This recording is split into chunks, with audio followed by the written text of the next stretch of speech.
All right, so sigma and pi bonds, okay? Sigma and pi bonds, and they have little Greek symbols that represent them. So if you see this kind of looks like a lowercase o with kind of a tail on the top, kind of like that. That is sigma, and then pi, obviously, just like in math, it's pi. Okay, so sigma bonds and pi bonds are sort of within a covalent bond, and so we know that covalent bonds are sharing electrons, and they can be single, double, or triple bonds because they can share one, two, or three pairs of electrons between the two atoms that are forming the bond. And so what happens is if I have a covalent bond, it could be made up of a sigma bond, or it could be made up of a sigma bond and one or two pi bonds. Okay. And so sigma bonds are always formed first because they're formed from the direct head on an overlap of atomic orbitals. So, for example, if I had two s orbitals, remember s orbitals are spherical. So, this is an s orbital, this is an s orbital. And when they kind of overlap here to form the covalent bond, what happens is we get this kind of one uniform thing like this, and that bond holding it together, that's a sigma bond. Okay. And so it results in the electron density concentrated between the nuclei. And so right here in between, that's that sigma bond because we've overlapped and we've concentrated the electron density in there in between the nuclei. Okay. So they are formed, as it says here, by a head-on overlap. Okay. They kind of go direct into each other, and it could be any combination of s and p orbitals can do this. So this first one I showed you up here, this is two s orbitals. It could have an s and a p orbital, and then the s here, you can kind of see it overlapping with the one lobe of the p orbital. Or here's two p orbitals, and so what's happened is originally, I had two p orbitals like this, and they kind of overlapped here in the middle, and it formed that condensed area. And so it kind of looks like one area in the center now when two p orbitals overlap head on. The pi bonds are not head on, they're going to be sideways. And so pi bond always comes after sigma. Sigma's first, so the head on one makes the first bond. And then if there's a double or triple bond, the double bond and the triple bond are pi bonds because they're the sideways ones. And so the electron density is not going to be centered in between the nucleus. It's going to be above and below the plane of the nuclei. So you got to kind of think in terms of, geometry 3D here. In this one, here is my sigma bond. My sigma bond is in between the nuclei of my atoms. Okay. My pi bonds are going to be up here and down here. And so you can see kind of here at the end, it's now formed. Here's one pi bond at the top and one at the bottom. Okay. And so they're above and below the plane of the nuclei. So the plane of the nuclei is kind of here in the center between the two nuclei of our atoms. The pi bond, one is above, one's below, or it could be above and below if you have two of them. Sometimes you only have one pi bond. So this is showing the pi bond with two carbon atoms in ethene, and ethene's formula is C2H4. So what happens if I draw the Lewis structure of this? I have let me change color. So if I have C2, that's going to have two carbon atoms bonded, and there's four hydrogens. So typically I distribute them, and each one is going to get two hydrogens like this. Okay. But drawn like that, the carbons only have a single bond and they don't have a complete octet because they each only have three bonds around them.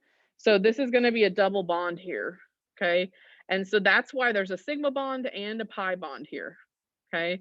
The sigma bond here in the center and the pi bond is above and below. And so a double bond is going to be made up of one sigma bond and one pi bond. A triple bond will be a sigma bond and two pi bonds.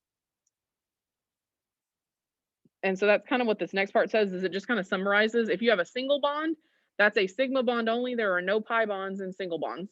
If you have a double bond, there will be a sigma and a pi. If you have a triple bond, there will be a sigma and two pi's. And then there is nothing above triple. Okay, so that's the most that we could have. So that's pretty straightforward. So what the takeaway from here is, if you're drawing Lewis structures, you need to just be able to tell me, if there's a single, double, or triple bond, you need to be able to tell me where are the sigma and pi bonds and like how many of them are there. Okay. All right. There's some practice questions there. This one is a little tricky on number 5, but I'll just say, remember what I just said about single and double and triple bonds, okay? Because this says determine the number of sigma and pi bonds in a molecule of this, and it's a really huge molecule, but all you're doing is counting. Everywhere that there's a single bond and a double bond, that's a sigma. And then everywhere there's a double, that's a pi. And if there's any triples, that's 2 pi's, okay? So it looks really complicated, but it's really not.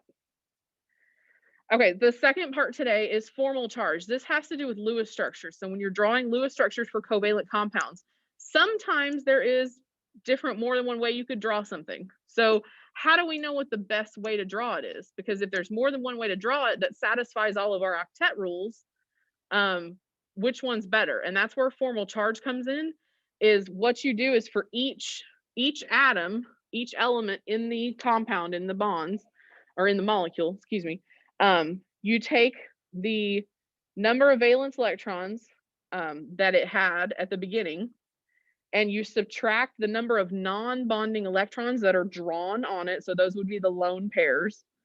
And then you also subtract half of the bonding electrons. Now notice it's half. That's because the bonding electrons are being shared. So only one of the two is kind of around this atom, the other one's towards the other atom. So that's why you have to take half of the bonding electrons. But the non-bonding electrons, the lone pairs, they're all on that one atom. So we don't have to do half there. And so that's kind of summarized here. Formal charge, it's valence minus non-bonding minus half of the bonding. And when you do that, what you want is you want it to be 0. That's what this last bullet says right here. It says the preferred Lewis structure is the one where the individual atoms have the lowest possible formal charge. So the more of them that have 0, that's the best one. So if there's one that, hey, all have 0, that's the one you want to go with. If none of them have 0, if you want to go with whichever one have the lowest numbers. Okay. So here's an example, and they've given us, it says deduce the formal charge on each atom and determine the structure, which structure is the preferred Lewis structure. So they have given us a molecule of carbon dioxide, CO2, and they've drawn it 2 different ways. Now, both of these are following all of the octet rules, okay? If I look here, if I kind of draw like an imaginary bubble, if I draw an imaginary bubble, most of them are going to have an octet, not all of them, okay? But what I want to do is I want to follow this pattern. So to do the formal charge, let's do this oxygen over here first. So normally, based on where it's at on the periodic table, how many valence electrons does oxygen normally have? 6. It's got 6, okay? So 6 minus how many non-bonding electrons are on that oxygen atom in that structure? 4. There's 4 each dot. And then how many how many bonding electrons are there? 2. Yeah, there's 2 because it's got a single bond, that's 2, but we have to do half of that. So half of 2. So if you don't want to write half of 2, because I know y'all can do that in your head, you can just do 6 minus 4 minus 1. Okay. So 6 minus 4 is 2, minus the 1, it would be still a positive 1. So what I would do is I would write, okay, this oxygen, its formal charge is +1. Okay. So now in the center, we got to do the same thing for the carbon, and then we got to do the oxygen that's on the other side. So how many valence electrons does carbon normally have? 4. Normally it has 4. How many non-bonding electrons does that carbon have?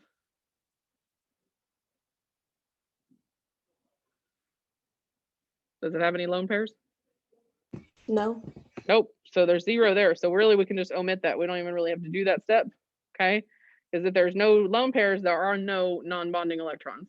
So I just need to take away half of the bonding electrons. So how many bonding electrons are around that carbon? 8. Yeah, there's 8. 1, 2, 3, 4 bonds. That's 8. So half of 8 is 4. 4 minus 4 is 0. So this carbon has a 0 formal charge. And then the other oxygen on this side, on the right side, we got to do it. So we know oxygen, just like the other one, was 6. So how many non-bonding electrons are on the oxygen on that right side?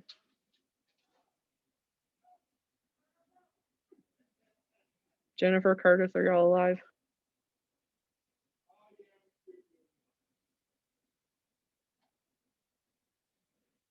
Anybody there? Yeah. Oh, okay. Just make sure. Okay, how many non-bonding electrons are on this oxygen? 2. There's 2, because there's that one lone pair. And then minus half of the bonding pairs. How many bonding electrons are over there? 6. 6, right? 2, 4, 6, because there's 3. It's a triple bond. So 6 minus 2 is 4. And then half of 6 is 3. 4 minus 3, that's 1. So this one is, yeah, 1, right? Did I do that right? Yes.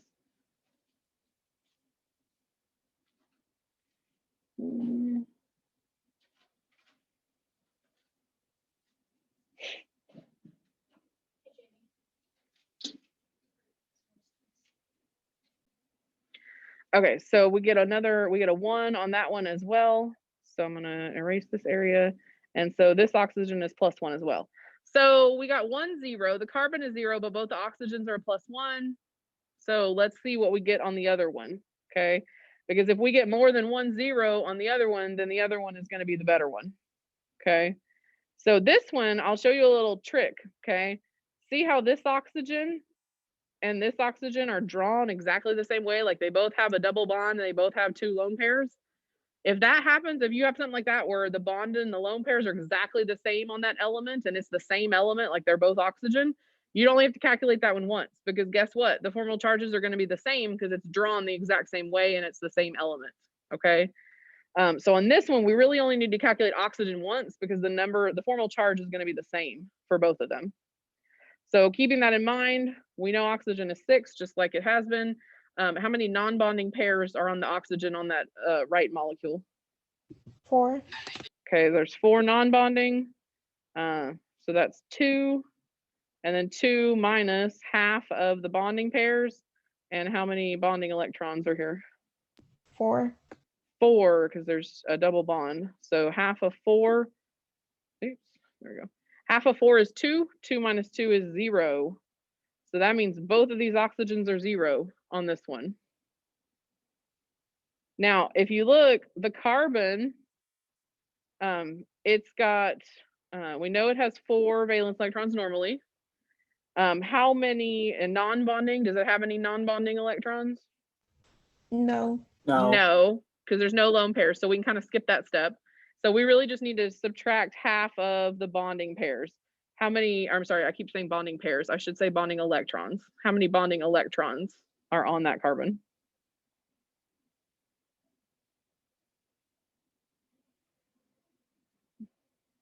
So we got 2 double bonds.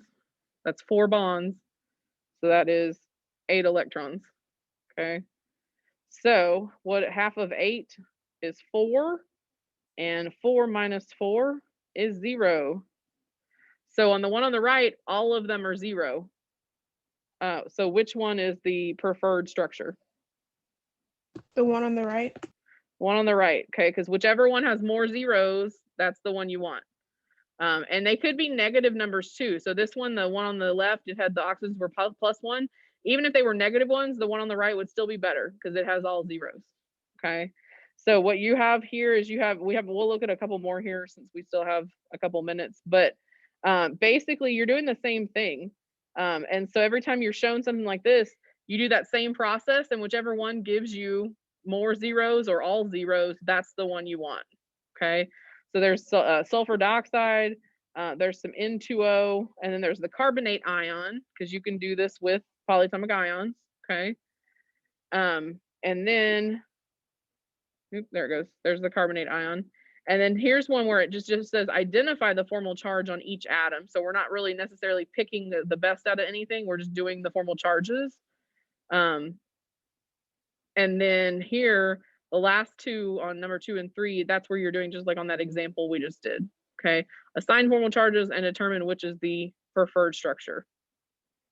So that's pretty straightforward. Do y'all want to do the SO2 together, or y'all think you're good? Could you do C? Because I did it, but like yeah. Do which one? The one with C. Oh, C. Okay. Yeah. Okay, so this might be a little tough because this is one with an expanded octet, and we haven't done the expanded octets are coming in the next section. But xenon is a noble gas, and it's one that can make up to 6 bonds. Okay, it can hold up to 12 electrons around it. And so in this one, I would just need to know if I can actually only do 3 calculations because the oxygens are bonded the same way, the fluorines are bonded the same way, and then I have xenon in the center. So I can calculate the oxygen once. I am talking. Can y'all still hear me? Curtis Yeah, can't hear me. I can hear you. I can hear you.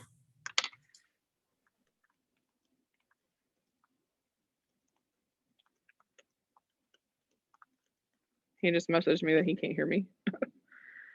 Okay. So, okay, so oxygen, okay. Oxygen, we know it normally has 6.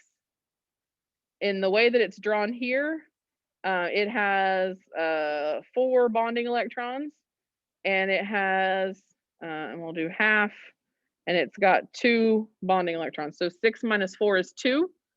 Half of 2 is 1. 2 minus 1 is 1. So that's a positive 1. So this oxygen is +1, and this one, because it's drawn the exact same way, 2 lone pairs and 2 bonds, that one's also +1. For fluorine, Miss Thomas, sorry. you said, okay, so oxygen has 6 and then minus the 4 because there's 4 lone pairs, right? That's 2.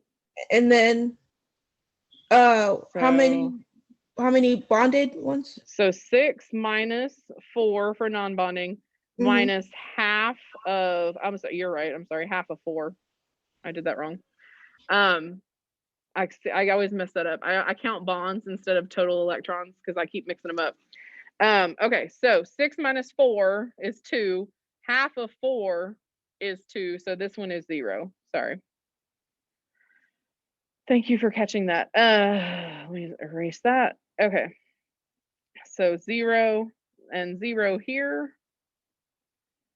Fluorine is a halogen, group 17, so it's normally going to have 7 valence electrons. It has 6 non-bond, or I'm sorry, 6 non-bonding electrons. And then it has, it only has 1 bond, so that's 2 electrons. Half of 2 is 1. So 7 minus 6 is 1, and then minus 1. So the fluorines are also going to be 0. Okay. And then the xenon is a noble gas. The noble gases are in group 18. Normally they have 8 because they have a full octet. Minus, it's got 1 lone pair here, so it's got 2 non-bonding electrons. And then it has 1, 2, 3, 4, 5. It has 6 bonds, so that means that there are 12 electrons in there. So minus half of 12. So in this one, 8 minus 2 would be 6. Half of 12 is 6, so 6 minus 6 is 0. So in this one, everything is 0. Okay, thank you. All right, guys. Bell just rang, so I'm gonna